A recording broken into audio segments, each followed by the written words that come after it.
Assalamualaikum warahmatullahi wabarakatuh. Good morning, students.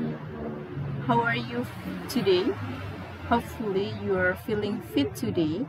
Welcome back to Learn English with Miss Nisa. So, in this first meeting, Miss Nisa will give you some explanation about what we are going to learn in this semester. Jadi, di semester kali ini, Miss Nisa akan memberikan materi atau topik-topik yang akan kita pelajari di semester ini. Please pay attention to my explanation, okay? Be focused. Baiklah, kalian siap mendengarkan penjelasan Miss Nisa? Oke, perhatikan ya. Di semester 2 kali ini akan ada 1, 2, 3, 4, 5 akan ada 5 materi atau topik yang akan kalian pelajari. KD yang pertama 3.7 kalian akan belajar tentang narrative text. Di sini kalian akan mengetahui fungsi sosial, struktur sosial, kebahasaan, teks naratif baik lisan dan tulisan. Do you know what kind of narrative text? Contohnya misalnya ada Malin Kundang, Sang Kuryang, Putri Salju. Itu contoh tentang narrative text. Kemudian kalian juga akan belajar untuk menangkap makna secara kontekstual terkait fungsi sosial, struktur teks, dan unsur kebahasaan teks naratif. Selanjutnya, di KD 3.8, you are going to learn about passive voice. Do you know what is passive voice? Passive voice itu dalam bahasa Indonesia adalah kalimat pasif. Contohnya, ibu memasak sayuran dibuat menjadi kalimat pasif, sayuran dimasak ibu.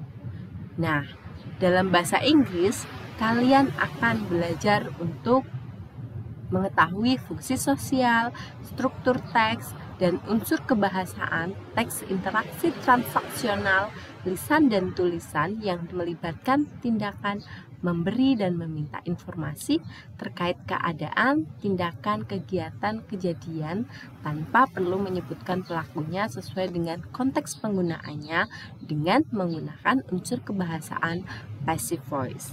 Selain itu, kalian juga akan belajar untuk menyusun teks interaksi transaksional lisan dan tulis sangat pendek dan sederhana yang menggunakan unsur kebahasaan passive voice.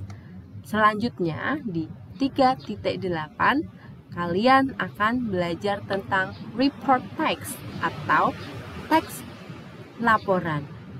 Jadi di sini kalian akan membandingkan fungsi sosial, struktur teks, unsur kebahasaan, beberapa teks informasi, report lisan, dan tulis dengan memberi dan meminta informasi terkait mata pelajaran lain di kelas 9, pendek dan sederhana sesuai dengan konteks penggunaannya. Oke, selanjutnya kalian juga akan belajar tentang menangkap makna secara kontekstual terkait dengan fungsi sosial, struktur teks, dan unsur kebahasaan. Dan di KD 4.9.2 kalian akan menyusun teks informasi, report lisan, dan tulis pendek sederhana. Nanti akan Miss Nisa bimbing. Selanjutnya di KD 3.10 you are going to learn about advertisement. Apa itu advertisement? Advertisement adalah iklan.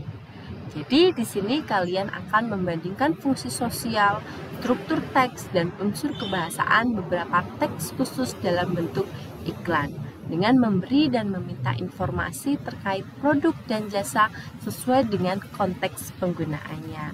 Tentunya kalian familiar bukan dengan iklan karena mudah kita temui di kehidupan kita sehari-hari.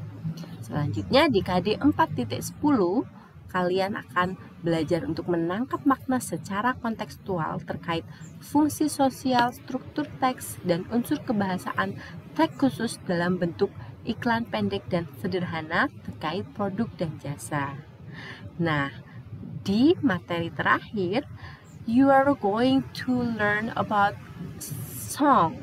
Apa itu songs? Dalam bahasa Indonesia, song itu adalah lagu.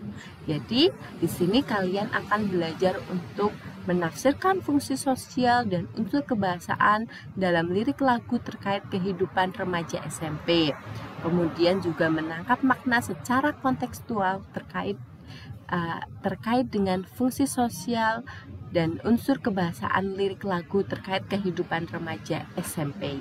Nah, nanti akan Miss Nisa pilihkan lagu yang sesuai dengan konteks kalian sebagai remaja SMP. Tentunya kalian suka dengan lagu-lagu kan? Nah, kalian akan belajar lagu-lagu khususnya dalam bahasa Inggris.